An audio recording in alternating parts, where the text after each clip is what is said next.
been working in digital transformation in mining and steel. 3 1 2 1 1 1 1 2 3 1 2 3 John.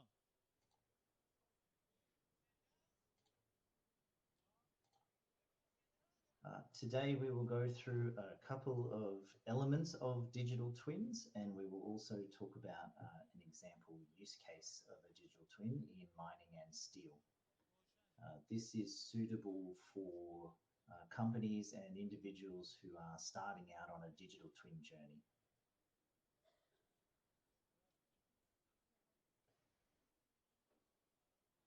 So what are digital twins?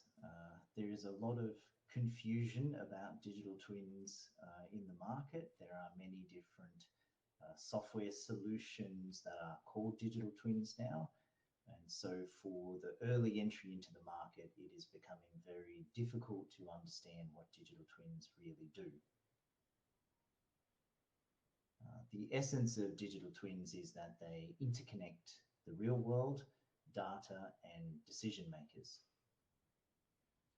When we talk about decision makers, of course, we have humans who are decision makers and we have machines that are making decisions.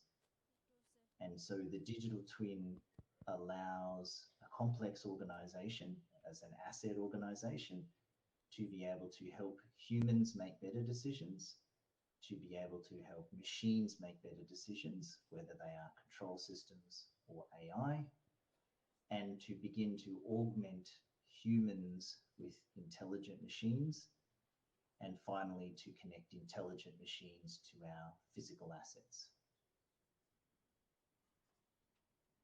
So when we speak of digital twins, we often speak about decision making and we often speak about time. Digital twins help us to learn from the past, to situate ourselves in the present, and to project into the future.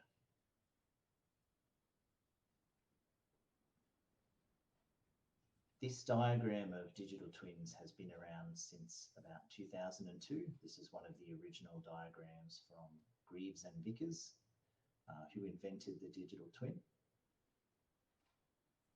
And it shows that there are 4 elements of a digital twin: the real world, the virtual world, and the connections between both of them.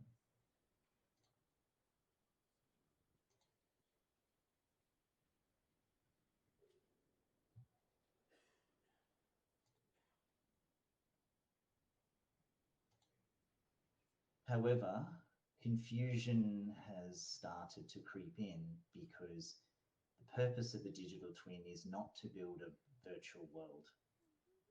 We have many virtual solutions already which help us to manage assets. The purpose of building a digital twin is to create change in the real world. So while digital twins have a lot of focus at the moment on the fidelity of spatial data and how exactly they replicate the real world, the reality is that unless the digital twin creates change in the real world, there is no ROI and there is no benefit to creating the digital twin.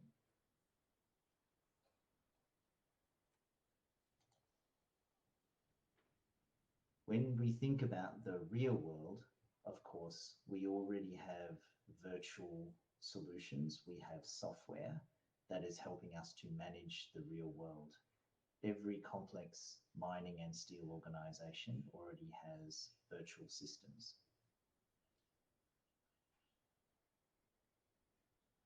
So the digital twin is really a third element.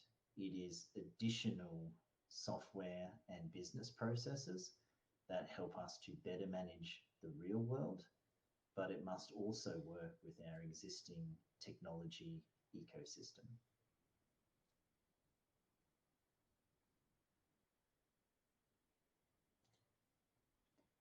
Thus, when we think about the 2 main phases of designing and building a digital twin, the first step is really to design the whole system. That is to understand the change that we want to create in the real world and the components and systems that we already have in the virtual world. The digital twin design needs to encompass the real and virtual world.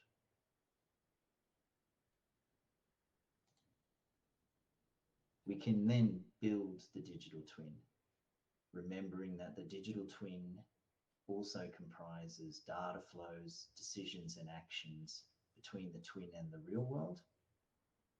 And so once we have designed the twin, we can then build it.